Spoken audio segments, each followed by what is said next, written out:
আমাদের সমাজে কিছু কিছু নির্বোধ মানুষ আছে যারা কিনা কোনো কথা বলার আগে চিন্তা করে না সে কি কথা বলছে, কথা বলার পরে ভাবে সে কি বলল, আর বলার পরে ভেবেও কোনো কাজ হয় না। ওই যে কথায় আছে, ভাবিয়া করিও কাজ, করিয়া ভাবিও না। আসসালামু আলাইকুম, কেমন আছেন আপনারা সবাই?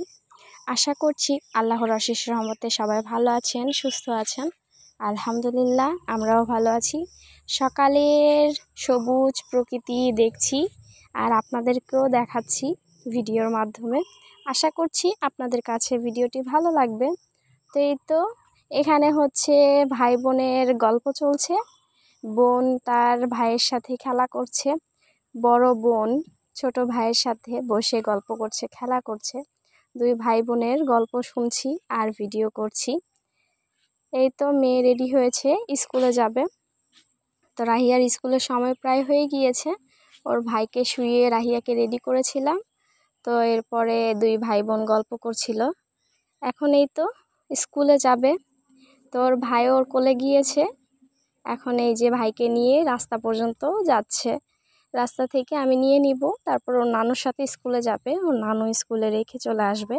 দেখেন, বড় বোনের কোলে ছোট্ট ভাই কত সুন্দর চুপ করে আছে, কোনো কিছুই বলছে না।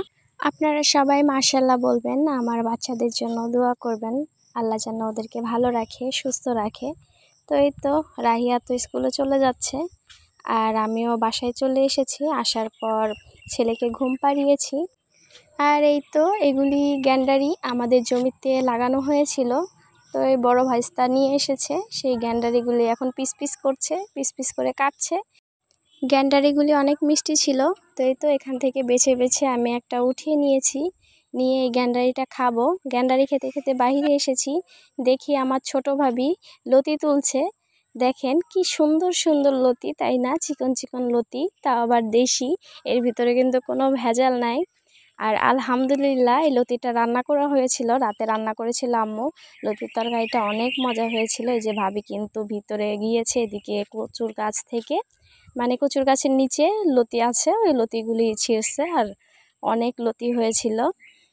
তা আমি আবার একটু ভিডিও করছিলাম। এই যে কত লতি, তাই না? কি সুন্দর চিকন চিকন লতি।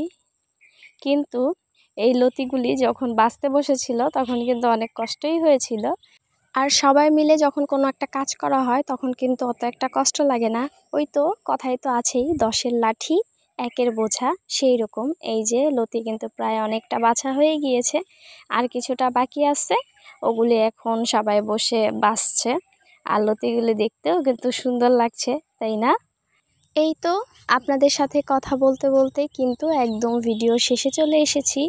তো যাই হোক, জানি না আপনাদের কাছে ভিডিওটা কেমন লাগবে। আজকে আমি এখানেই বিদায় নিয়ে নিচ্ছি। সবাই ভালো থাকবেন। আল্লাহ হাফেজ। আসসালামু আলাইকুম।